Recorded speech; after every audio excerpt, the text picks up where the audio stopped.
Praise God. So, yan, tuloy po tayo sa tema ng ating Sunday service this month. Ang atin pong theme sa kabuong month na ito is Heart of the Matter. Ayan. So, this morning po ay mayroon po tayong tatlong objectives. Sabi ko, Lord, ano ang ating agenda for today? Ayan. At ito yung ibinibigay sa atin ng Lord. Una ay maunawaan po nawa natin sa umagang ito ng isang puso na basag, kahalagahan ng isang puso na basag para sa Diyos. Amen? Ikalawa ay muli magkaroon tayo ng desire na lumalim pa at tumindi pa yung desire natin to have a heart for God and to have a heart for His Word. At ikatlo po ay, last but not the least, isang objective po natin ay to work on what the heart and the Word of God tells us. Amen. Hallelujah. Excited ka ba? Amen? Amen. Nandito ka ngayon o nasa online ka man ngayon na makikinig ng salita ng Diyos, nawa ay patuloy po tayong mabago ng salita ng Diyos. Amen? Kung naniniwala ka, tapikin mo yung katabi mo. Ayan. Sabihin mo sa kanya, basagan tayo ng puso ngayon, kapatid. Basagan ng puso. Ayan. Hindi nguso, puso. Ayan. Okay, sabi po sa Hebrews chapter 4, verse 11 to 12. Ayan, basahin natin. For the word of God is alive and active, sharper than any double-edged sword. It penetrates even to dividing soul and spirit, joints and marrow. It judges the thoughts and attitudes of the heart. So tayo po ay manalangin. Hallelujah. Father God in heaven, good morning po. Marami pong salamat, Ama naming Diyos, sa presensya mo, Lord God. Hallelujah. Nang minsan pa, Panginoon, sama-sama kaming nagpuri, nag-alay ng isang handog ng pasasalamat, Lord God. Hallelujah. At pagsamba sa iyong dakilang pangalan, Panginoon. Tunay nga, Lord God, ito ay isang malaking pribilehiyo sa amin, Panginoon, na ang aming mga buhay, Lord God, ang aming mga puso, Panginoon, ang bawat kakayahan na ipinagkaloob mo sa amin, Lord God, ay patuloy naming maitaas at may paglingkod sa iyo, Lord God. Father in heaven, patuloy, O Diyos, inaanyayahan ka po namin sa umagang ito, ang mga salita mo na buhay at aktibo, Panginoon, katulad ng isang sword, O God, hallelujah, sharper, Panginoon, Lord God, hallelujah, that will penetrate, Lord God, sa amin pong mga puso, Panginoon. Lord, we allow your word, O God, hallelujah, na patuloy pong magbago sa amin, Panginoon, patuloy na siyasatin kami, Lord God, patuloy na i-transform kami, Panginoon, kami ay i-rebuke, kami ay i-correct, Lord God, at kami po ay palakasin. Espiritong banal, ikaw pong siyang mangusap sa buhay ng bawat isa, O Diyos. Ikaw pong aming maging guro, Lord God, hallelujah. Itago mo lamang iyong lingkod, hallelujah, sa iyong likuran, Panginoon, Lord God, at tanging mga salita mo lamang, Panginoon, ang aking masambit, Lord God. Ang malayang pagmiministeryo mo po ay amin pong inaangkin sa pangalan ni Jesus, in the mighty name of Jesus. And Lord, inaayawan namin anumang distraction ng kaaway, Panginoon. Lord, have your way, O God, this morning, Panginoon, at maparangalan ang dakila mo pong pangalan. Ito pong aming sama-samang panalangin. In Jesus' name, ang lahat po ay magsabi ng Amen. Palakpak sa Panginoon. Hallelujah. Ayan. Again, sabi po natin kanina, basagan tayo ng puso. I want to share po, no, habang nananalangin ako, sabi ko, Lord, pwede bang pass muna ako this Sunday? Kasi meron akong pinagdadaanan, Lord Ayan. Pero alam mo po, in-impress sa akin ng Lord, yung word na broken. And at the same time, I want to confess to you mga kapatid, tatayo po ako ngayon sa inyong harapan, but I am broken. Broken personally, broken sa family, yes. May sariling pinagdaraanan. Pero alam niyo po, ang word sa akin ng Panginoon, anak, yan yung kalagayan mo mismo ngayon. Yan yung kalagayan na ipinahihintulot ko dahil may gagawin ako. Sa maraming pagkakataon, kapag naririnig po natin yung word na broken, ayan, ano po yung impression, no? Hindi maganda, malungkot, masakit. Pwedeng iniisip natin sira, basag, wasak, messy. lahat ng adjective na pwede po nating makonect sa word na broken, pwedeng maisip natin pangit or negative. Pero salamat sa Panginoon, salamat sa Diyos because there is beauty in brokenness. Amen? So, ang title po ng pag-uusapan natin, Beauty in Brokenness. Amen?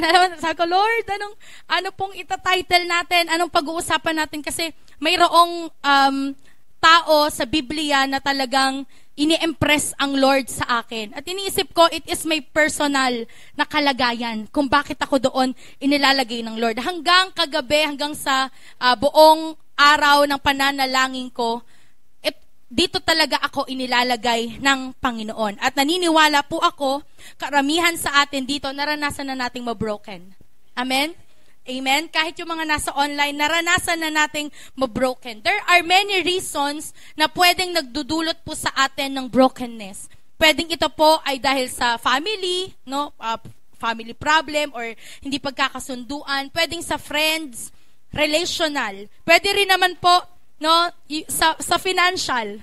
'Di ba? Yung word na broke, ngayon ginagamit ng mga Gen Z na ang ibig sabihin na ay walang pera, broke. Ayan, broke ako ngayon wala akong ano. Pero 'di ba, yung brokenness po, ayan, lahat tayo nakaranas niyan. So lahat po tayo makaka-relate diyan. Amen. Yan yung pinaka-challenging na season kung saan wasak tayo. Ayaw natin 'yan. Masakit yan, mahirap yan, hindi yan madali, pero inalaw ng Panginoon. At ang gusto po ng Panginoon sa atin, sa umaga na ito, ay patuloy na ma-reveal ano yung kaya niyang gawin sa isang broken na puso. Okay? There is beauty in brokenness. So, ang pinaka-main text po natin ay ang Psalms chapter 51. Ayan. Sabi po dyan, open my lips, Lord, and my mouth will declare your praise. You do not delight in sacrifice, or I would bring it. You do not take pleasure in burnt offerings. In verse 17, my sacrifice, O God, is a broken spirit, a broken and contrite heart. You, God, will not despise. Ang ganda po nung verse 17, my sacrifice, O God, is a broken spirit, a broken and contrite heart. You, God, will not despise. Amen? Si King David po ang nagsulat nito. Okay? Si King David, nakilala natin bilang man after God's own heart. Ayan. In Acts chapter 13, verse 22, ayan, sinabi po yan kahit sa nung New Testament na ipinakilala si King David. No? After removing Saul, he made David their king. God testified concerning him, I have found David, son of Jesse, a man after my own heart. He will do everything I want him to do. Kilala po itong si King David bilang isang tao na napakalapit sa puso ng Diyos. Hindi lang basta malapit, but a man after God's own heart. At ang pagkaka-describe po sa kanya dyan ay a man after God's own heart, he will do everything. Sino nagpakilala kay David? Si God mismo. Sabi niya, I have found David, son of Jesse, a man after my own heart. He will do everything I want him to do. A man after God's own heart, chosen by God. Okay, kilala natin si David na siya lang naman yung isang warrior na may lakas na lumaban sa isang Philistine warrior na si Goliath, na kung saan ang lahat ay takot, no? Sa Pilisteo na ito na isang warrior.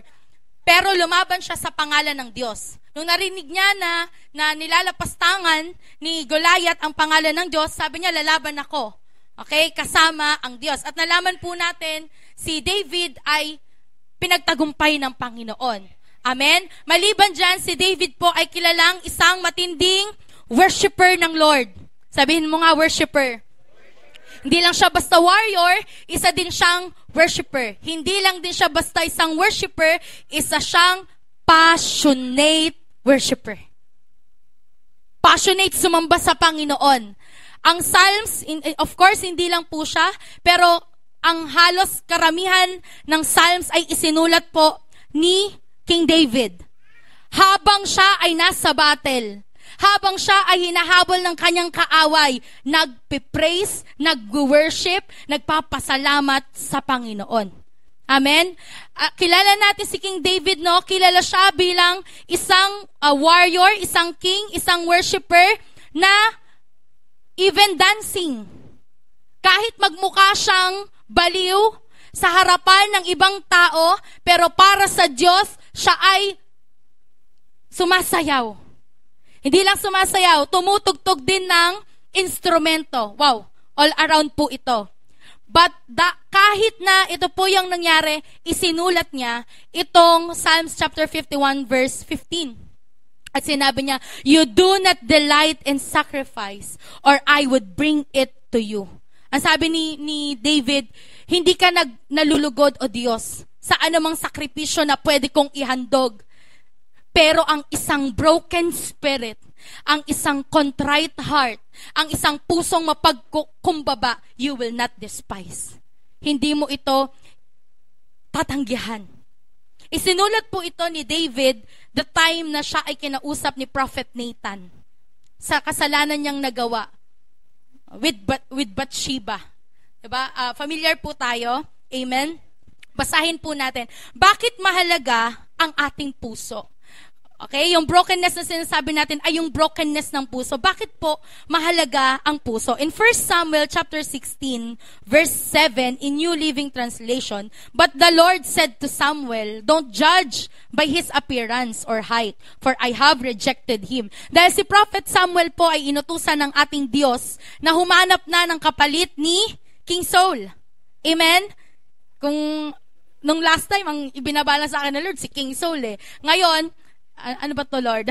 Karugtong, no? Si King Saul, dahil ni-reject na siya ng Panginoon dahil sa kanyang ginawang disobedience, no, naghanap na or kailangan na ng bagong i-anoint na king.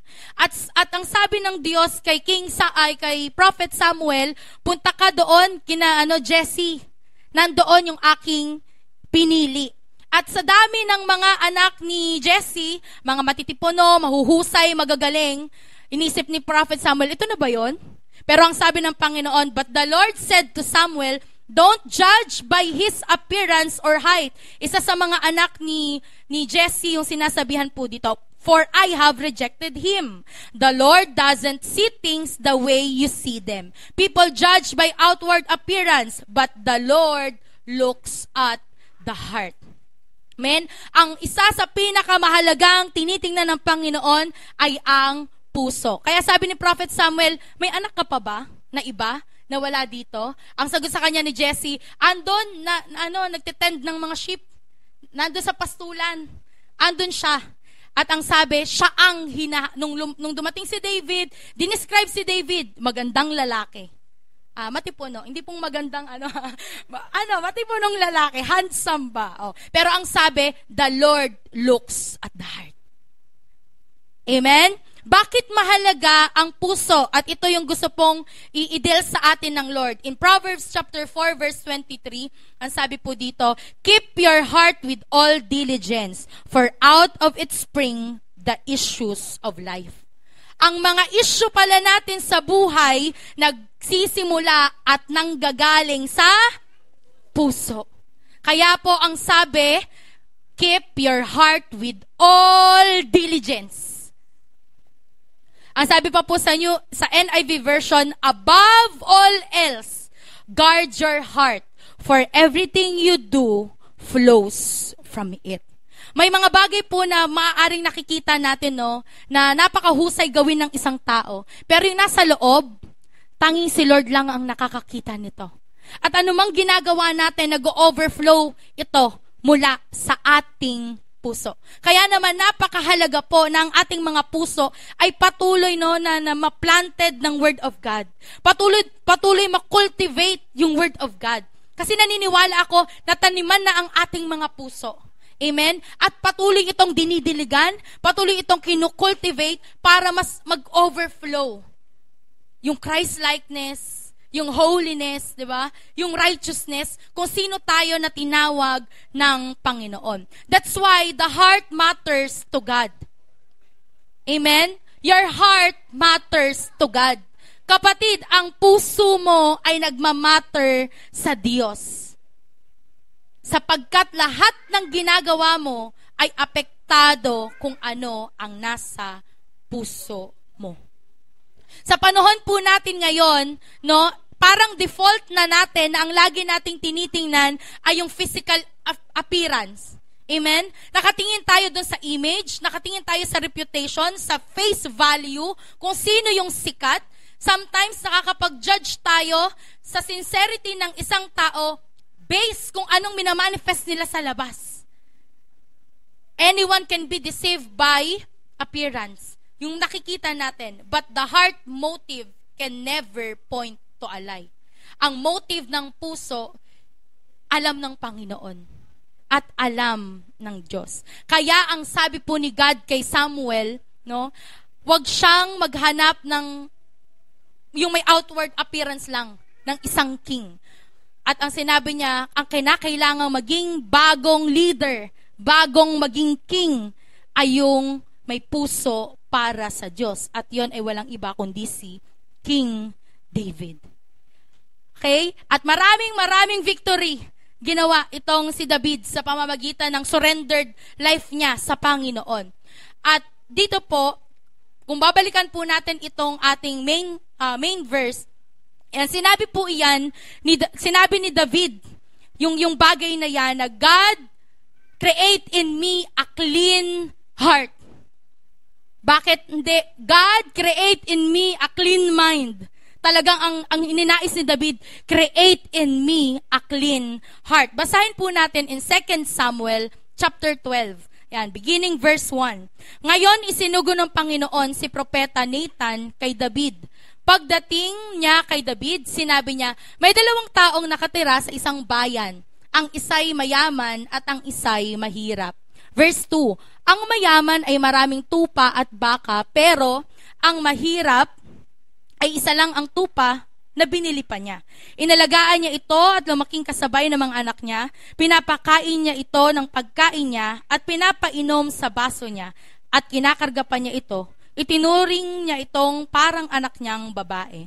And verse 4, minsan may dumating na bisita sa bahay ng mayaman, pero ayaw niyang katayin ang baka o tupa niya para ipakain sa bisita niya. Kaya kinuha niya ang tupa ng mahirap at ito ay inihanda niya para sa bisita. So ito pong si Propeta Nathan ay isinugo ng Diyos upang ipahayag kay David ito.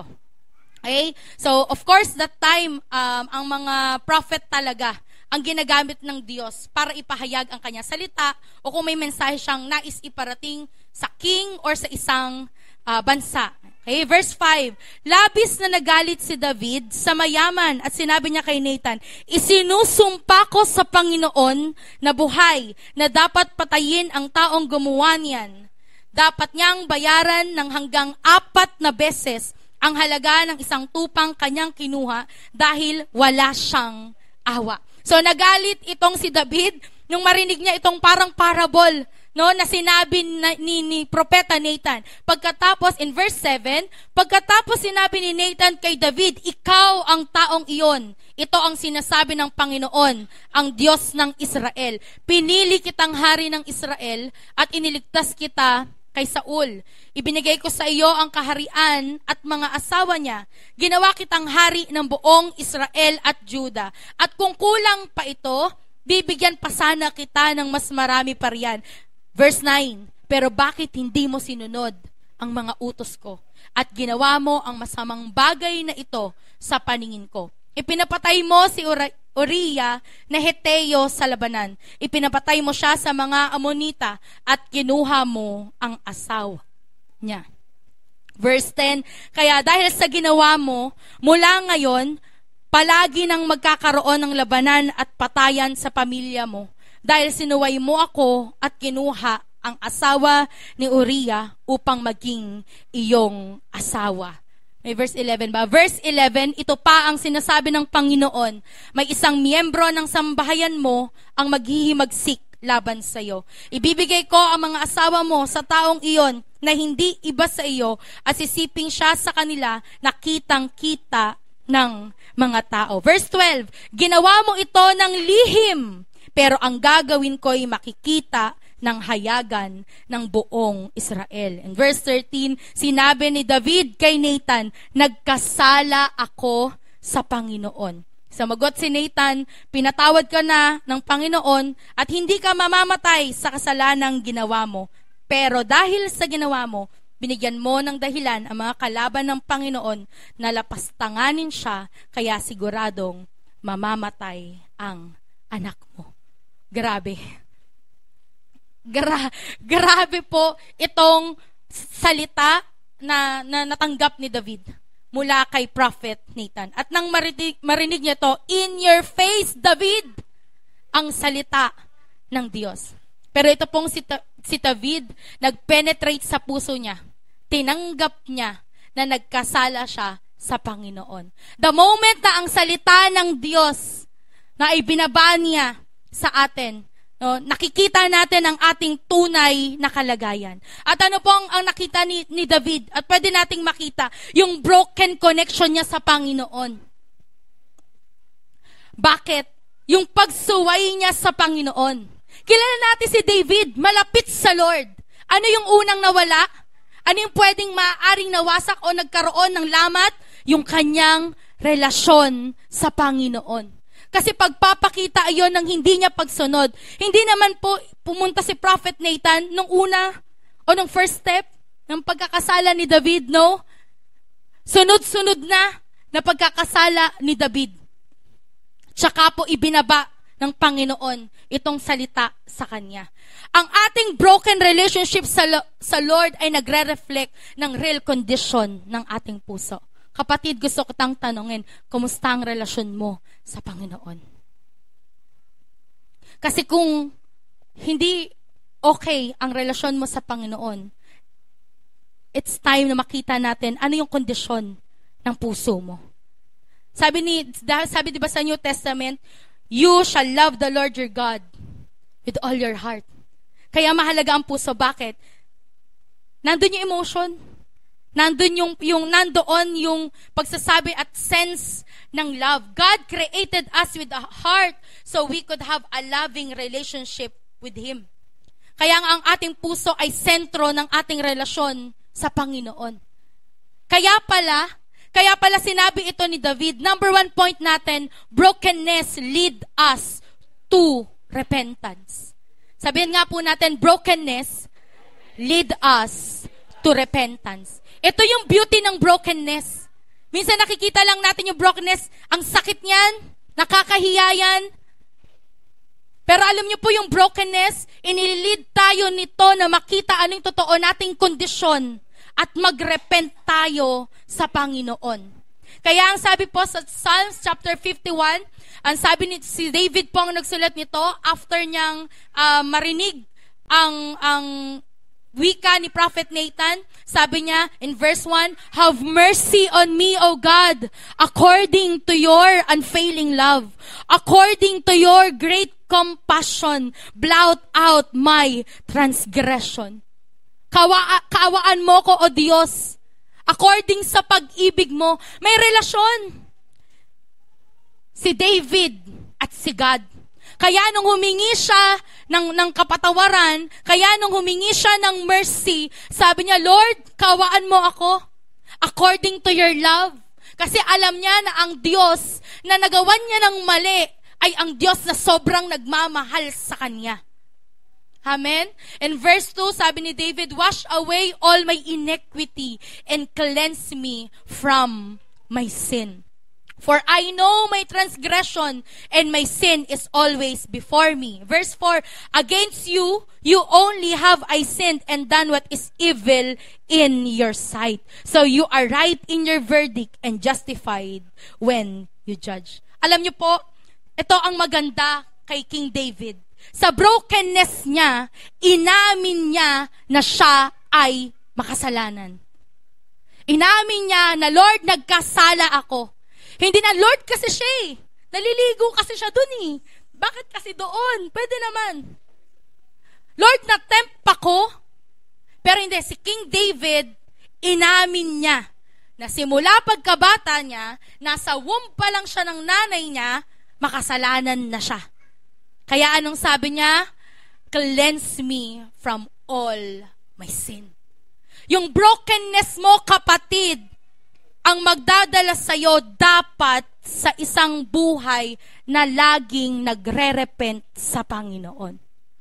Pag hindi ka na nagre-repent, baka sobrang tigas na ng puso mo. Genuine repentance. Nang marinig ni David ang salita ng Diyos sa pamamagitan ni Prophet Nathan, tinablan ng rebuke ang haring ito. Nasasaktan pa ba ang puso mo kapag nasasaktan ng Diyos? Amen? Mayroon pa ba tayong genuine repentance o pagsisisi kapag nagkakasala tayo sa Panginoon? Guilty po ako dito. Guilty po ako dito. Kung pwede ko lang sabihin sa Lord, Lord, wag mo na akong gamitin. Just like kung paano sinasabi ni Isaiah, woe to me, unclean lips, hindi ako karapat-dapat kung gaano ka kapangyarihang Diyos. Sa totoo lang, nakakahiya pong tumayo dito. Dahil lagi kong nakikita, hindi ako karapat-dapat sa pag-ibig ng Diyos. Alam mo kapatid, iba po yung guilty na, uy, nagkasala ako. Uy, mali yung ginawa ko, nakakahiya. Hindi mo na ako mag-church. Hindi mo na ako magpipray. Hindi mo na ako sasamba kasi nakakahiya. Kapatid, mahal kita, but I wanna rebuke you. I care for you. Ang paglayo mo, hindi yan totoong repentance. Huwag kang lumayo sa Panginoon. Huwag kang mag-isolate. Huwag mong ilayo ang sarili mo sa presensya ng Panginoon. Confess your sin. Confess your sin. Nagkasala ka, magbalik loob ka sa Panginoon. Sabi sa 1 John chapter 1 verse 9, if we confess our sin, He is faithful and just and will forgive us our sin and purify us from all our unrighteousness. Kapatid, walang isa man sa atin. Ako kino-confess ko, Lord, hindi ako karapat-dapat, makasalanan ako, lahat, mula ulo hanggang paa. Pero ito yung word sa akin ng Lord, while praying. So gusto ko na magpasa, Lord, kay Pastor na lang. Lord, kay Papo na lang. Pero sabi ng Lord, hindi. Confess. Every day of our life, pwedeng nasasaktan natin ang Lord. Pwedeng sadya, pwedeng hindi. Pwedeng aware tayo, pwedeng hindi. But I wanna tell you, yung mercy at love ng Lord, if we confess our sin, ano pong sabi? He is faithful, He is just, and will forgive our sin. Amen? Hallelujah. Thank you, Lord. Thank you, Lord. Hallelujah. Kapatid, ang sinasabi ng Word of God sa atin, kung nagkasala ka, mag-confess ka. Kung nagkasala ka, ang kailangan mo, confession, hindi isolation. The more we need the presence and the mercy of God. That is the beauty of brokenness. Kailangan lang nating makita at kailangan lang nating naisin na minsan pa mabroken tayo.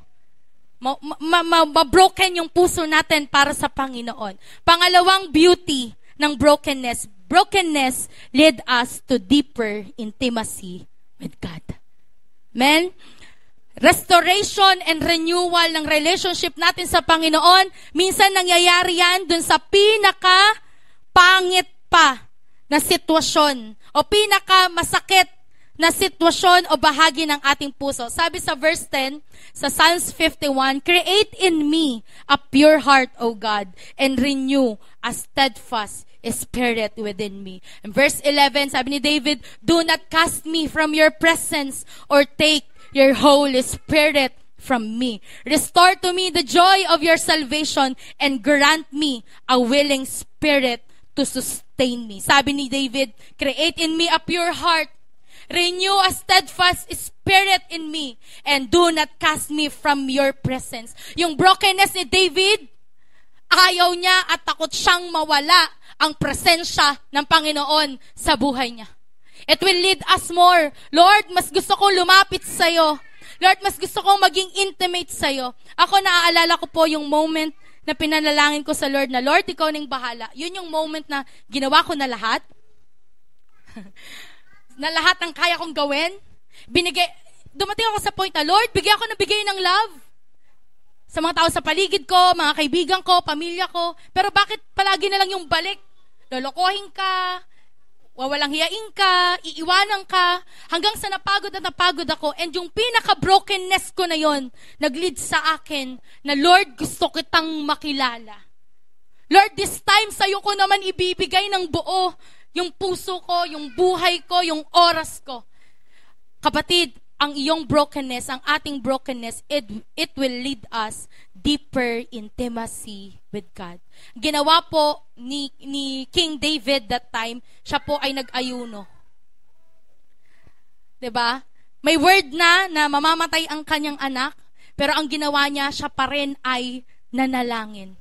Nagsik pa rin sa Panginoon. Kapatid, the moment na sinishaken ka na, the moment na masakit na, the moment na ang gulo-gulo na, it is the moment na higit na lalo kang lumapit sa Panginoon. Higit na lalo kang magdig sa Word of God. Again, I wanna testify. Sabi ko, Lord, nananalangin naman ako, pero bakit ganito yung nangyayari?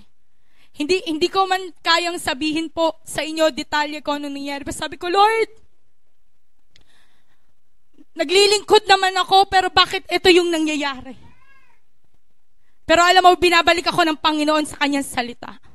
There are times na ang panghahawakan mo lang ay ang salita ng Diyos, at pag sinabi ng Diyos, hawak kita, hindi kita bababayaan, kahit iba yung nangyayari sa sitwasyon mo, kahit anong nangyayari sa paligid mo, sa pamilya mo, sa finances mo, sa relationship mo, kahit anong nangyayari sa iyo personally, pag may salita ka ng Diyos, pag may salita ka ng Diyos, pag may relasyon ka sa Diyos, pag may intimacy ka sa Diyos, hindi ka basta-basta mapapasuko. Amen? Kapatid, naniniwala ako marami na sa atin dito na shaken yung faith. Amen? And sometimes God allows that shakening para mas lalo kang mag-root. Para mas lalo kang kumapit sa anchor mo. At yon ay walang iba, kundi ang ating Panginoong Jesus. Si David, pwede siyang magmalaki. Katulad ni King Saul. Anong pagkakaiba nila? Si King Saul, sabi niya, kasi sabi ng mga tauhan ko Hindi niya inako yung kasalanan niya. Pero to si David, inako niya yung kasalanan niya, and then lumapit ulit siya sa Panginoon. Hiningi niya na hindi umalis ang presensya ng banal na spirito sa kanya. Kasi alam po natin na nung si Saul ay inanoint as a king, at sinabi ng Diyos na aalisin sa kanya ang kaharian, aalisin sa kanya ang kapangyarihan, inalisan siya ng presensya ng Diyos. Alam ni David yon. At kung walang presensya ng Diyos, kapatid, kahit gaano ka kagaling, kahit ang dami mong alam, babagsak ka. Dahil ang magpapanatili lang sa'yo nakatayo ay kung nasa presensya ka ng Panginoon. Amen? Salamat sa presence ng Lord. Hallelujah. Thank you, Lord. Sabi ni David, restore to me the joy of your salvation and grant me a willing spirit to sustain me. Totoo, na sa brokenness natin, walang joy. Walang joy. Naranasan na po ba nating manalangin? Nananalangin ka pero puro iyak kasi totoong naiiyak ka? Kasi totoong ang sakit, kasi totoong, Lord, hindi ko maintindihan. Pero ang sasabihin lang sa'yo ng Lord, trust in me. Sasabihin lang sa'yo ng Lord, maniwala ka sa akin. Ako ang bahala sa'yo.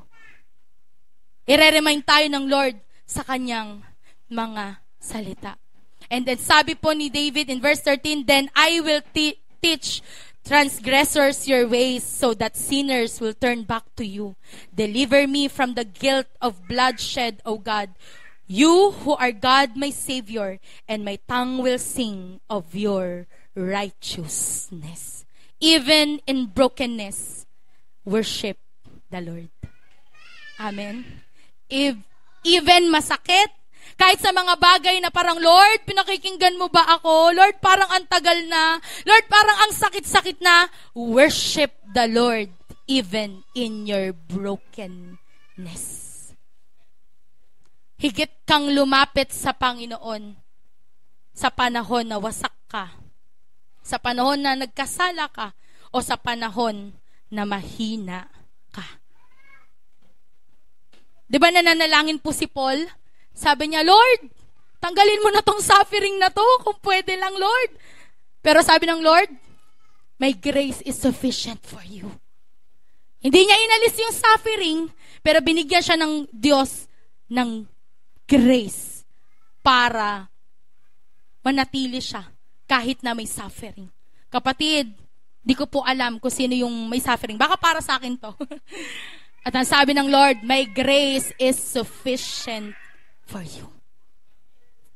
Di ko po alam kung meron man sa online o dito ngayon na humihingi talaga ng sagot sa Panginoon na, Lord, alisin mo na to, hirap na ako. God's grace is sufficient for you. Amen? Kaya napakahalaga po na ang salita ng Diyos ay nakatanim sa ating mga puso. Para hindi tayo madadala ng ating emosyon. Kung hindi, mababalikan mo yung devotion mo sa Panginoon. Amen? Number 3. Di ba? Bilis natin. Number 3. Brokenness lead us to surrender and do His will. And sabi po sa verse 15, open my lips, Lord, and my mouth will declare your praise. Verse 16, you do not delight in sacrifice, or I would bring it. You do not take pleasure in burnt offerings. And verse 17, my sacrifice, O God, is a broken spirit, a broken and contrite heart, you, God, will not despise. And sabi ni David, Lord, pwede ako magbigay sa'yo ng sacrifice, pero hindi ka mape-pleasure. Hindi mo magugustuhan. Pero ang sacrifice ko, Lord, ay isang broken spirit, ay isang mapagpakumbabang puso, ay isang puso na dumudulog sa'yo. At ang sabi ni David, you will not despise. Lord, hindi mo hihindian ang isang pusong basag para sa'yo. Brokenness lead us to surrender. Alam mo kapatid, yung brokenness, kabaliktaran po siya ng self-centeredness. Ang brokenness, nandyan yung repentance, nandyan yung humility, nandyan yung, Lord, hindi ako, pero ikaw. Pero yung pagbuo, minsan pagbuo ka, mayabang ka eh. Parang si Saul, magaling ako, lahat nasa akin, anointed ako. Pero hindi na surrendered sa Lord. Hindi na nagpapabasag sa Panginoon. Magaling na ako. Minsan yung word, hindi yan para sa akin. Meron lang tayong word na gustong i-receive eh. Hindi kapatid, lahat ng word para sa atin. Lahat ng word patamain mo sa puso mo. Lahat ng word mula utak hanggang puso mo, hanggang kaluluwa mo. At yan ay maging planted, yan ay tumubo. The moment na hindi ka na marunong sumuko, the moment na hindi ka na marunong magpabasag sa Panginoon, kapatid, yan na yung moment na will mo na. At hindi na si Lord ang nasusunod sa buhay mo. Delikado po yan. Nakita na po natin yan kay King Saul. Nakita na natin yan kay King Saul. Kaya nga ito si David, kahit ang dami niyang victories, and then nag-fail, and then nag-fall, tapos nag-repent, patuloy na nag-seek sa Lord, and then, anong ginawa ng Lord? Ni-restore ng Panginoon. Although nangyari pa rin sa kanya yung consequences ng mga kasalanan niya. Kasi may consequences po ang kasalanan. Pero siya ay napatawad and then ni-restore. Kapatid, ito yung gusto kong itanong. Broken ka pa ba sa Panginoon? Pumupunta ka pa ba sa church at sinasabi mo, Lord, break my heart for what breaks yours? Ginawa mo na ang lahat sa ministry. Lord, lagi lang ganito, nakakapagod na, Lord. Nagpapabroken pa ba tayo sa Lord? Lord, ayoko na ng way ko. Lord, ayoko na ng kung paano ako. Ayoko na ng sarili kong diskarte. Sa panahon na walang-wala ka na pagod ka na at sawang-sawa ka na, yan yung time na masasabi mong, Lord, surrender na po ako. Nakaka-relate ba tayo dito? Yung point o yung panahon na sobrang sakit na, dyan mo masasabing, Lord, ayoko na, ikaw nang bahala, surrender na ako. Kapatid, ito yung hinihintay sa atin ng Panginoon. At gustong-gusto sa atin ng Panginoon. Hindi yung perfection, hindi yung husay, kundi yung pagsuko mo at pagsunod mo sa Panginoon. God will do the great things the moment we allow Him to move in our life. Kapag hindi na ikaw yung kumokontrol, kapag binigay mo na sa Diyos ng buo, masasabi mo na, Lord, your will be done, not mine. Masasabi mo na, Lord, it's no longer I who lives in me, but Christ lives in me. Alam mo, sobrang tuwa po ako kasi one time, nag-uusap kami ni Pastor Vlad.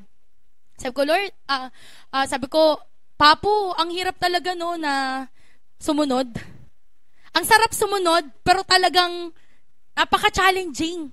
Sa sagot sa akin ni Pastor Vlad, isa sa mga nireveal sa kanya ng Lord, alam mo na kung bakit daw mahirap?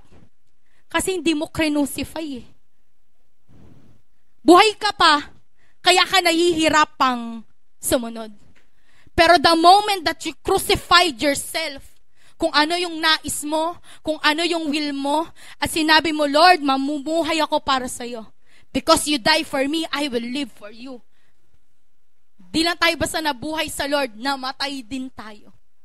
Namatay din yung mga selfishness natin. Namatay din yung self-centeredness natin. And kapatid, this morning, the Lord wants us na muli balikan natin yung isang pusong basag para sa Panginoon. Kaya pa ba nating sabihin sa Lord, Lord, basagin mo ang puso ko para sa'yo. Kung ayaw mong magpabasag sa Panginoon, kapatid, iba yung babasag dyan. At mas masakit. Kapag wala sa Panginoon ang puso natin, pwedeng nasa iyo, o binigay mo sa ibang tao, kapatid, mas masakit yung wasak na yan. Doon na tayo sa wasak na alam nating worth it. Amen? Doon na tayo sa isang basag na puso na alam nating may Diyos na handang bumuo at mag-restore nito. Amen po ba? Again, yung tatlo, brokenness, number 1, ano po yung number 1 natin? Brokenness lead us to repentance. Pangalawa po, brokenness lead us to deeper intimacy with the Lord. And third, brokenness lead us to surrender to do His will. Katulad po ni King David, yan, magkaroon tayo ng isang broken spirit. Kung meron tayong isa-sacrifice sa Lord, kung meron tayong ibibigay sa Lord, yon ay ang isang broken spirit at ang isang contrite heart, mapagpakumbabang puso. Amen? Basag ka na ba? Papabasag ka na ba, kapatid? Amen. Alam niyo po, ang salita ng Diyos, it can purify our hearts. Nasaan ba yung papel ko na yun? It purifies our heart. The Word of God, kaya natin kailangang basahin kasi ito yung nag-wash ng ating mga puso. Ito yung patuloy na nag-iingat sa ating mga puso. Get rid of all filthiness. Get rid of all filthiness. Lahat ng mga pwedeng desires na may lagay sa puso natin, get rid of it. Para magkaroon tayo ng isang puso na totoong surrendered at basag sa Panginoon. Ang gusto ng Lord sa umaga na to ay ang puso mo na basag para sa Kanya. Amen? There is beauty in brokenness. Sino dito naaalala pa niya yung first time na nabroken siya sa Panginoon? Come on, taas ang kamay. Naaalala mo pa yung brokenness? Kung kaano na lumapit ka sa Panginoon, kung paano na nakikita yung sarili mo sa harap ng Diyos, itong umaga na to, gusto kang ibalik ng Lord sa panahon na yon, sa oras na yon, na kung saan ay basag ka para sa Panginoon. Proverbs chapter 4 verse 23. Keep your heart with all diligence, for out of it spring the issues of life. Gusto ng Panginoon katagpuin ka ang puso mo ngayon. Ngayon. So I invite everyone this morning. Magpasiyasat ka, kapatid, sa Panginoon.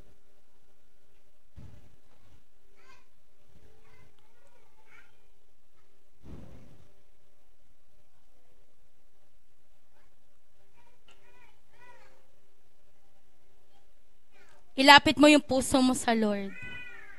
God knows ano laman ng puso mo, anong estado ng puso mo.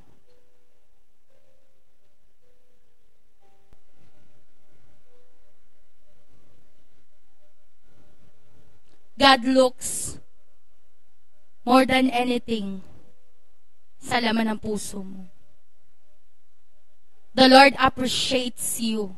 Lahat ng pagpapagal mo, lahat ng sakripisyo mo, lahat ng ibinibigay mo para sa Kanya. But right now, the Lord is looking into your heart.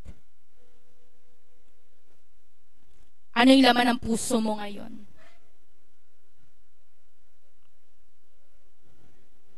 Ano yung patuloy na tinitibok ng puso mo sa oras na ito?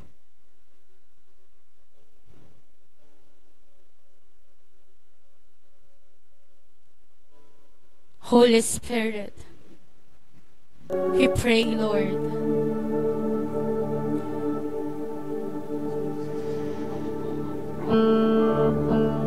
Kung paano na nagsalita si Prophet Nathan kay King David, ganon din na marinig namin ang salita mo personally to us, O God. Pwedeng may sinasabihan si Holy Spirit ngayon, thank you, anak. I love you, anak. I appreciate you. Nakikita ko lahat mula noon, lahat ng pagpapagal mo, nakikita ko. Nakikita kita tuwing umiiyak at nananalangin. Nakikita kita tuwing nagbabasa ka ng salita ko at ilalagay mo ito sa puso. Nakikita kita, naririnig kita, ang bawat dalangin mo, ang bawat pagsamba mo, ang bawat pagpupuri mo. Nakikita kita. Gustong gusto ko ang puso mo na laging nagsisik sa presensya ko.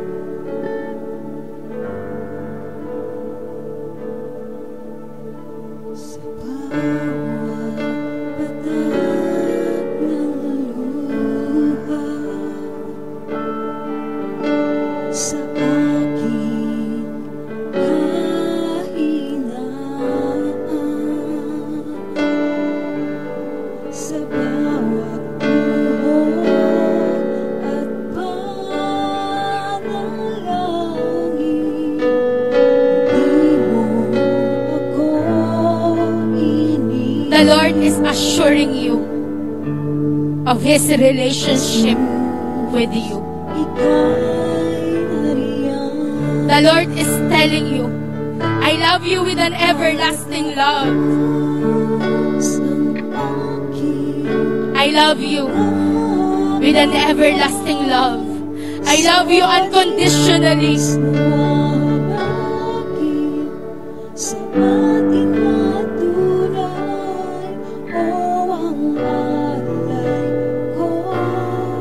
Kapatid, mahal na mahal ka ng Diyos.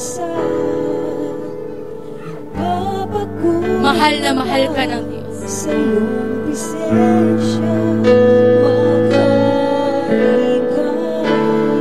This morning, God also wants to deal. Hindi lang laman ng puso mo.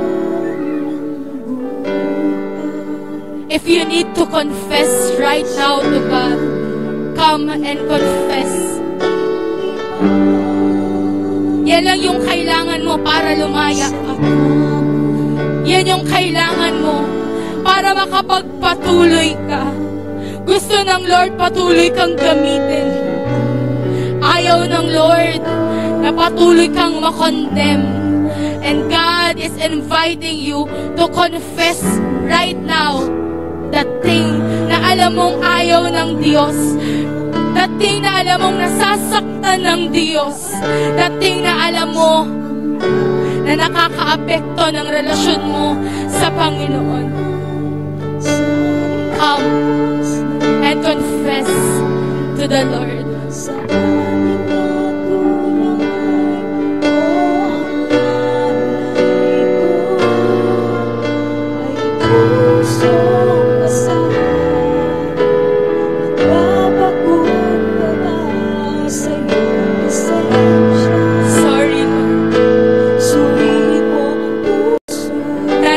Aming mga puso.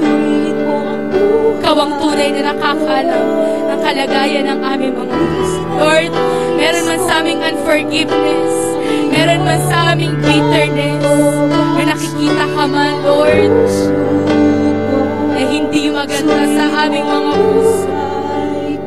Panginoon, sinusurrender namin ito sa iyo. I-surrender it to you, God. Create in us, O Lord, a clean heart.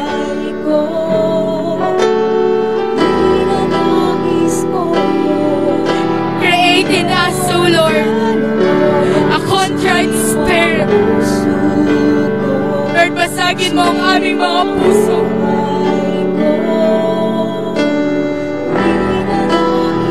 Lord, gusto namin maging broken para sa iyo. Lord, alisin mo po anumang kayabangan. Lord, alisin mo po anumang pagiging makasarili. Hindi yung mga bagay na nais lang namin. Hindi yung mga bagay na gusto lang namin. But God, we cry and we cry, Lord. We want yung bagay na nais mo para sa amin, Panginoon.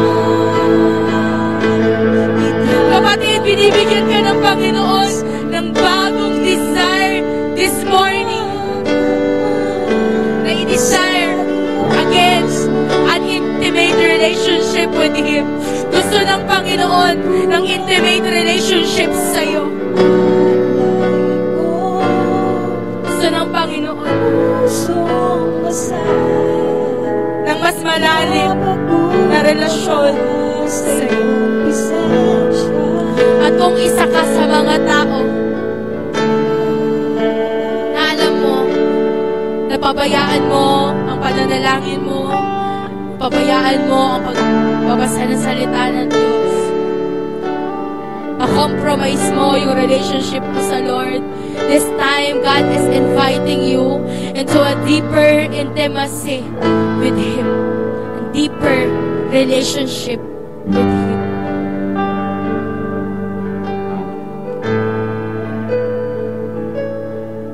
Anumang sitwasyon mo, anumang kalagayan ng puso mo, masaya, malungkot, pasag ka man,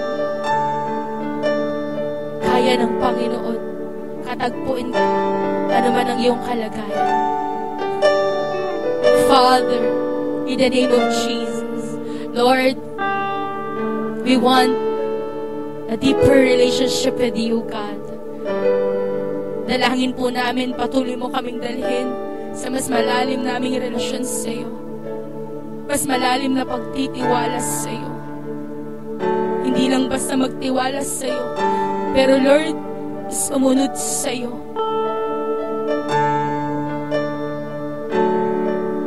And right now, God is asking you, di ka pipilitin ng Panginoon. Are you willing to surrender? Are you willing to be broken? Gusto mo pa bang tibukin ang tibok ng puso ng Panginoon? Gusto mo pa bang gawin ang mga bagay na magpapangiti sa Panginoon? Handa ka pa bang magpabasag at magpagamit sa Panginoon? God is restoring right now your calling. God is restoring your calling. Hindi nagbago. Hindi nagbago ang pagkatawag sa iyo ng Panginoon.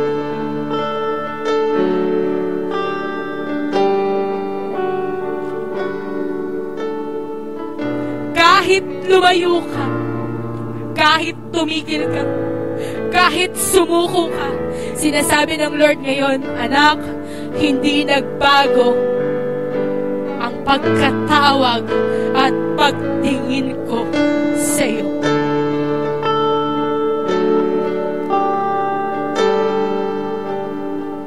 Thank you, God. Thank you, Lord. And if this is for you, kung ito ay para sa iyo, itaas mo ang iyong mga kamay. Taas mo ang iyong mga kamay. Sabihin mo sa Panginoon, Lord, narito po ako. Willing na muling magpaggamit sa iyo. Lord, narito ang puso ko. Inaalay ko sa iyo. Tibukin ng puso ko ang tinitibok ng puso mo. Lord, basagin mo ang puso ko sa mga bagay na nais mo. Sa mga bagay na bumabasag din sa puso. And Lord, I pray and declare that I am restored. Hallelujah. That I am renewed. Hallelujah. Oh God. Itataas ang aking mga kamay sa Diyos na mahabagin sa akin na tunay. O ang nalay ko ay pusong basag, nagpapakumbaba sa iyong presensya. Itataas ang aking mga kamay sa Diyos na mahabagin sa akin na tunay. O ang alay ko ay pusong basag, nagpapakumbaba sa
sa'yo, aming Diyos, ay isang pusong basag, Panginoon, Lord God.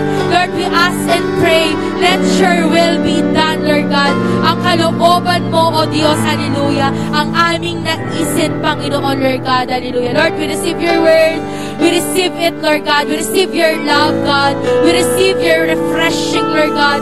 And yung renewal mo po, Panginoon, sa aming mga puso, Lord God. Marami pong salamat, Lord God. Maghari ka, aming Diyos. Ito po ang aming sama-samang panalangin.